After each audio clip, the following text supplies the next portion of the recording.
नमस्कार, खबर उत्तराखंड में आप सभी का स्वागत है। मैं हूं आपके साथ गरिमा वाजपेयी। तो करेंगे खास खबरों की ओर, लेकिन उससे पहले एक नजर आज की हेडलाइंस पर। उत्तराखंड फिल्म नीति 2024 के तहत 3 युवाओं को मिली छात्रवृत्ति। सीएम धामी ने युवाओं के सपनों को नई उड़ान बताया। उत्तराखंड के मदरसों को आरटीआई के लाभ के लिए लेनी होगी अलग मान्यता, सरकार वहन करेगी फीस।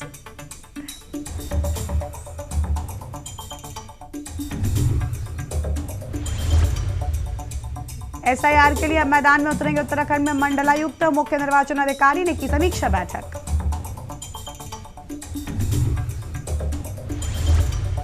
उत्तराखंड में हर खिलाड़ी की बनेगी यूनिक आईडी। नए सिरे से बनेगी प्रदेश की खेल नीति।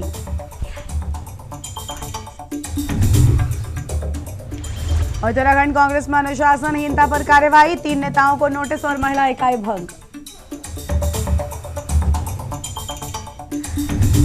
उत्तराखंड में दक्षिण पश्चिम मानसून सक्रिय। 4 जुलाई तक होगी भारी बारिश। 8 जिलों के लिए अलर्ट।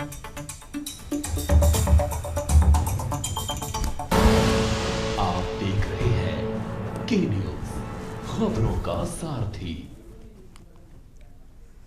रुक करते हैं खबरों की ओर। खबर है देहरादून से, जहां पर उत्तराखंड के मुख्यमंत्री पुष्कर सिंह धामी के लगातार 5 साल का कार्यकाल पूरा होने जा रहा है और इस उपलब्धि के साथ वो राज्य के पहले भाजपा मुख्यमंत्री बनेंगे जिन्होंने लगातार 5 साल तक मुख्यमंत्री पद पर कार्य किया है।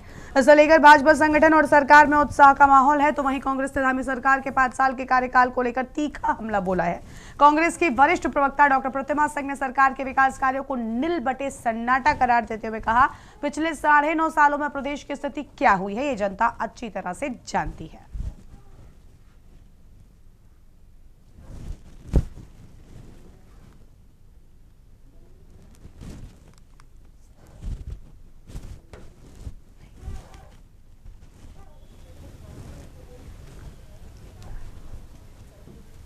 धामी जी के 5 साल कहें या भारतीय जनता पार्टी के 9.5 साल कहें, अगर उपलब्धियों की बात है, विकास की बात है, तो विकास पे इनका रिपोर्ट कार्ड नील बटे सन्नाटा है।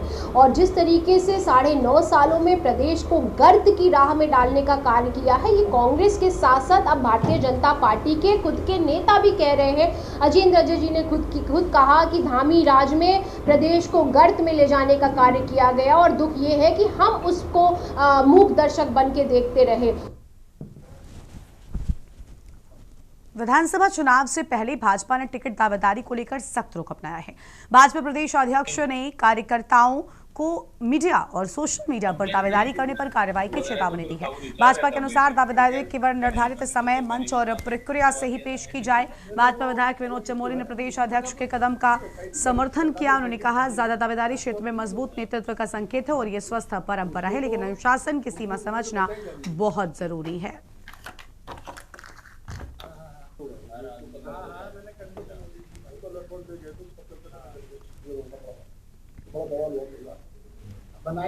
जब किसी क्षेत्र से अधिक कार्यकर्ता अगर दावेदारी करते हैं, टिकट पाने की बात करते हैं, तो हमको ये मानना चाहिए कि उस क्षेत्र में हमारी लीडरशिप खड़ी है और हमारे पास उस स्तर की अच्छी लीडरशिप है।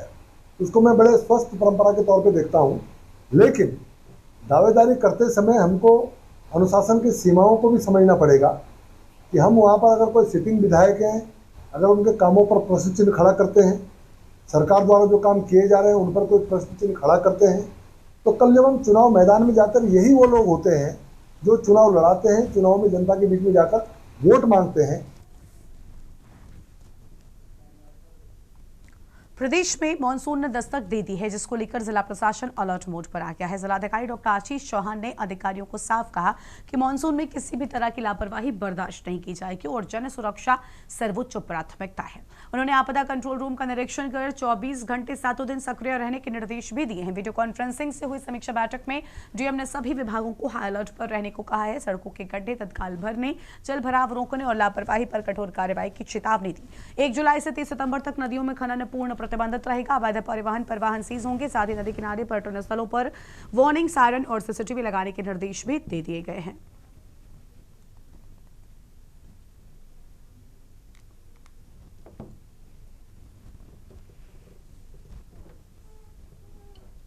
इससे रिलेटेड जो अभी भी मैंने वीसी में रिव्यू किया है, तो जैसे जो हमारे कोर कंसर्न है वाटर लॉगिंग एरिया हैं, या अगर बात करें कि लो लाइंग एरिया में रहने वाले लोग हैं, तो कुल 29 ऐसे लोकेशंस नगर निगम ने आइडेंटिफाई की और लगभग 3700 के आसपास ऐसे वल्नरेबल फैमिलीज़ हैं और 900 के आसपास हाउस होल्ड्स हैं।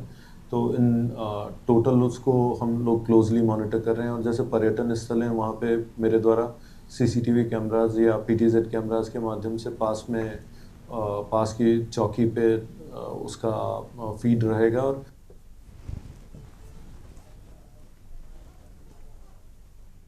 और अब सीधा आपको दिल्ली के हैदराबाद हाउस लेकर चलते हैं, जहां पर जापान और भारत के बीच साझा प्रेस कॉन्फ्रेंस हो रही है। तस्वीर आपको हम दिखाएंगे। एक्सेलेंसी, भारत और जापान की इकोनॉमिक सांस्कृतिक मूल्यों से लेकर आधुनिक टेक्नोलॉजी तक हमारी सोच और अप्रोच भी समानता है। और सबसे बढ़कर हम दोनों की नींव अटूट आपसी विश्वास पर टिकी है।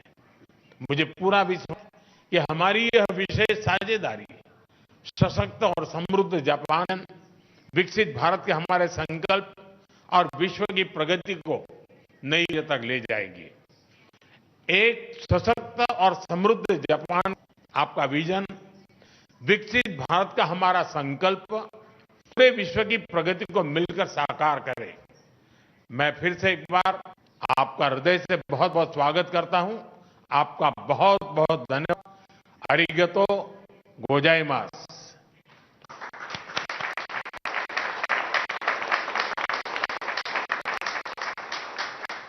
Thank you, sir. May I now request Her Excellency Ms. Takaichi, Prime Minister of Japan, to give her remarks to the media. 皆様、こんにちは。 Ladies and gentlemen, good afternoon and namaskar. First and foremost, I would like to extend my heartfelt gratitude to Prime Minister Modi and the people of India for your warm hospitality on your country. You called me a beautiful younger sister, Prime Minister. But at the small meeting before, we confirmed that we are on the same page and develop brother and sister. Japan and India must leverage our respective strength and more prosperous together in the midst of international affairs in disarray. Such intercomplementary cooperative relationship has become ever more in such perspective. As Prime Minister Modi and I engaged in discussions, we again were reminded of the many goals we share. And we confirmed to place the following 3 points at the center of it. First, to deepen the strategic cooperation between India.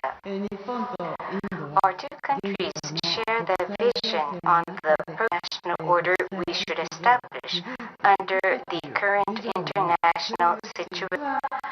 I recently announced the updated FOIP Indo-Pacific, which focuses on self-reliance and resilience to FOIP. On the other hand, Prime Minister positions the ocean as a shared space that supports stability and growth, and is promoting the Mahasagar, the Great Ocean Initiative, for countries across the Indian Ocean to defend their sovereignty and the sea through their own efforts, which is aligned with FOIP. Thus, we agreed strategic cooperation between Japan and India to achieve such expansion of maritime security cooperation is really important for regional peace and stability. Taking the opportunity of our visit, a destroyer of Japan's maritime self-defense force and an India Navy vessel are planning to engage in joint exercise. We will enhance exercises in the Indian Ocean, promote naval maintenance, repair, and overhaul cooperation, and strengthen equipment cooperation under the Make in India framework. In order to deepen such cooperation, I have instructed the relevant departments to hold discussion and to organize the next Japan-India 2+2 before the end of the year. Second, promotion of Japan-India cooperation in the area of security and energy security. As both countries face challenges such as economic weaponization and non-market practices, we need to urgently build resilience in our critical minerals supply chains. Further, in the area of energy security impacted by the Middle East situation, both Japan and India bear the responsibility to provide for region-wide energy security I presented in Power Asia. That is why we have released a document for public and private sectors, a joint statement to engage in concrete action for economic security. Under the Power Asia initiative, we will launch a bilateral dialogue to strengthen India's petroleum stockpiling system. Japan also supports India's membership of the IEA. In the area of energy transition, India has set a goal of leveraging cooperatives to secure energy from cow feces to build 1,000 gas plants. In order to contribute to its achievement, we are launching the Japan-India Cooperative Biogas for Growth or CBG initiative that was introduced by Prime Minister Modi. The third is co-creation of economic growth of both India and Japan through investment and innovation collaboration. This is economic growth. I am committed to realizing a strong economy and aiming to enhance Japan's capability and technological capabilities through investment in 17 strategic areas. Prime Minister launched Viksit Bharat, a national goal to become a developed nation by 2047, and is strongly driving India's growth. In this way, we share the goal of making our country strong and prosperous through investments in the future. Strongly supporting our two countries to achieve such common goals are the business community representatives. तो Hyderabad house से आप तस्वीरें देख रहे थे जहां पर रक्षा क्षेत्र को लेकर खास समझौते हुए हैं प्रधानमंत्री और साथ ही यहां पर जापान के प्रतिनिधि की ओर से खास साझा प्रेस कॉन्फ्रेंस की गई है। आगे बढ़ेंगे खबरों की ओर, रुक करते हैं खबरों की ओर। विधानसभा चुनाव से पहले कांग्रेस ने मिशन 2027 के तहत नया फॉर्मूला अपनाया है। कांग्रेस पार्टी ने परिवर्तन संकल्प यात्रा के जरिए प्रदेश भर में भाजपा की जन विरोधी नीतियों को जनता तक पहुंचाने का अभियान शुरू कर दिया है, जिसके पहले चरण में पहाड़ की 10 सीटों और जिलों पर फोकस किया गया है। कांग्रेस का दावा है इस यात्रा से संगठन को जमीनी मजबूती मिलेगी और 27 में सत्ता में वापसी भी होगी।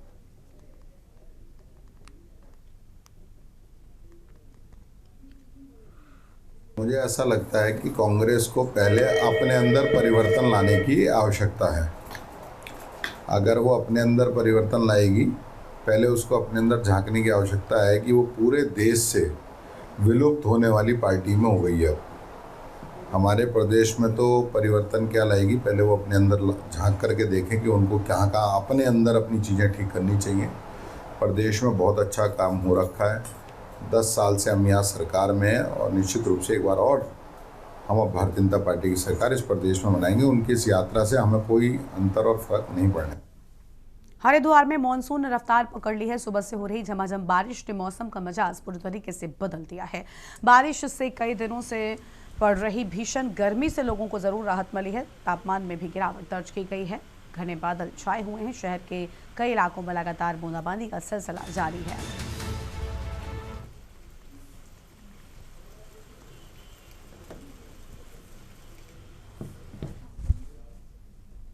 और यहां पर रुकते एक छोटे से ब्रेक के लिए।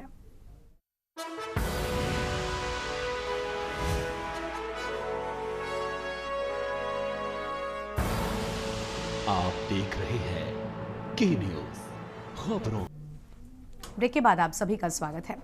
उत्तराखंड में आगामी विधानसभा चुनावों का इंतजार बेसब्री से हो रहा है। प्रदेश भर में दोनों सभी राजनीतिक दलों की तैयारियां चरम पर हैं और तैयारियों के बीच बयानबाजी का दौर भी तेज है।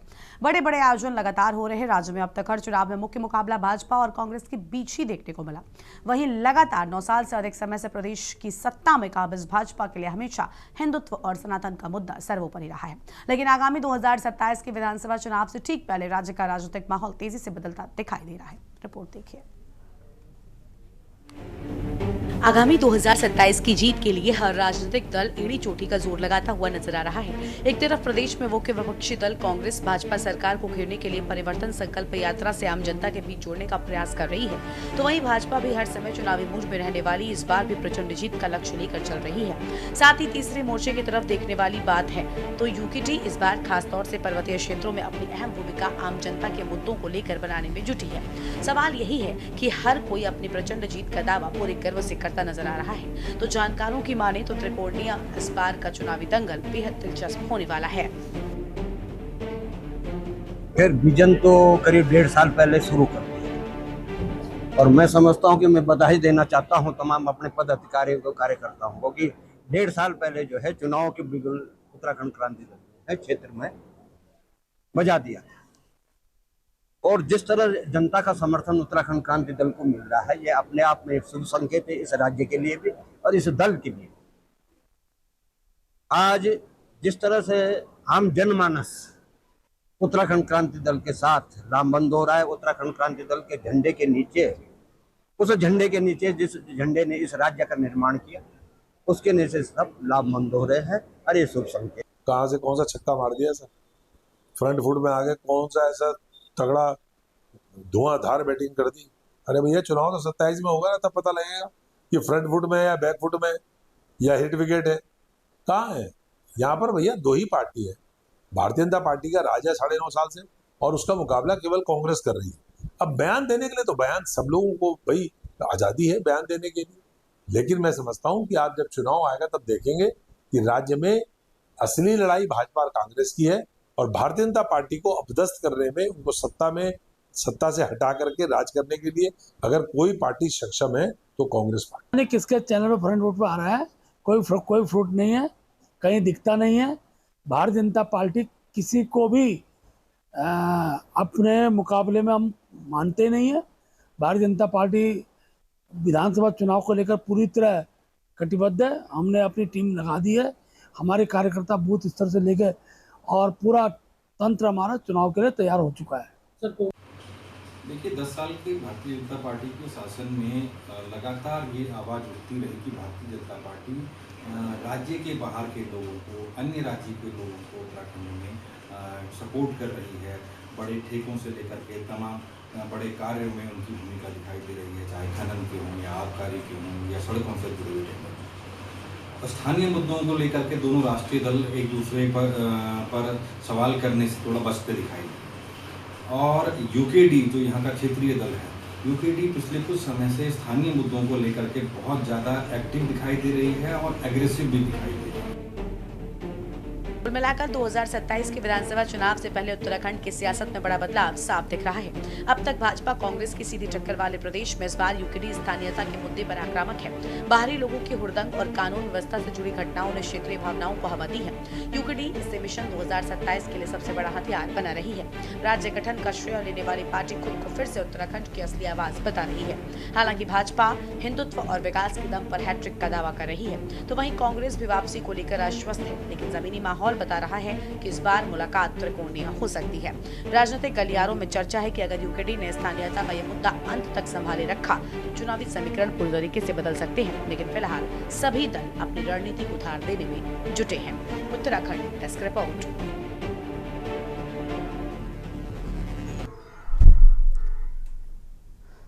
और अगली खबर ऋषिकेश से है, जहां पर लंबे इंतजार के बाद आखिरकार उत्तराखंड में मानसून ने दस्तक दे दी है। प्रदेश के पहाड़ी इलाकों के साथ साथ मैदानी क्षेत्रों में भी झमाझम बारिश का सिलसिला शुरू हो गया है।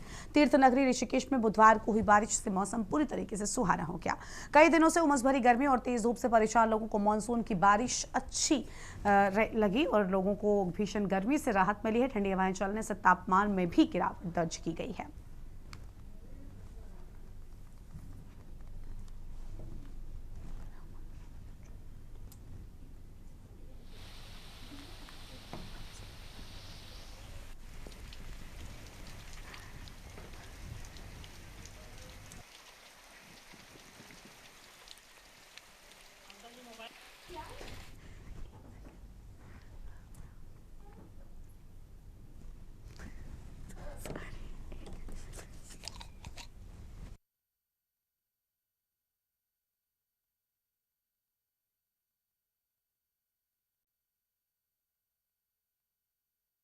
अगली खबर का रुख कर लेते हैं उधम सिंह नगर की खटीमा से, जहां पर खटीमा सरकारी अस्पताल में तैनात 7 डॉक्टरों को अचानक स्थानांतरित कर दिए जाने पर सियासत शुरू हो गई है।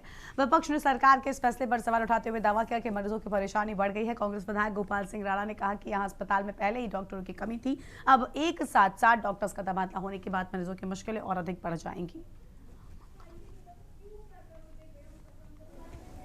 डॉक्टरों का ट्रांसफर हुआ, ये तो कतई भी ट्रांसफर नहीं होना चाहिए।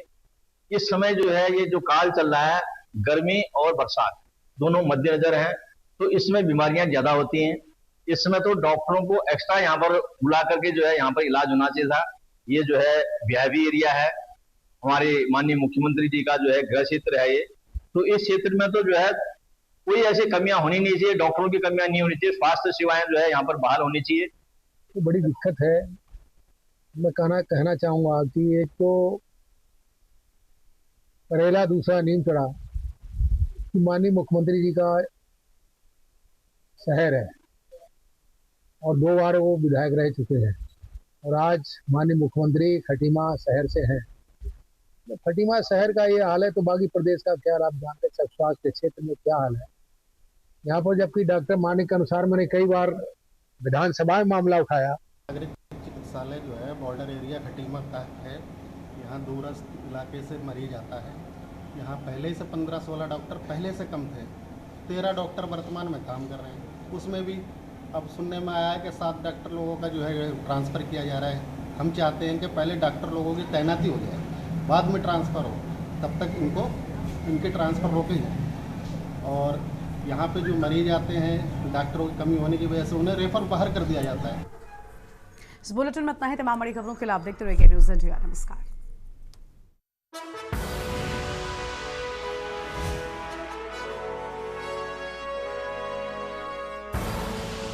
आप देख रहे हैं के न्यूज़, खबरों का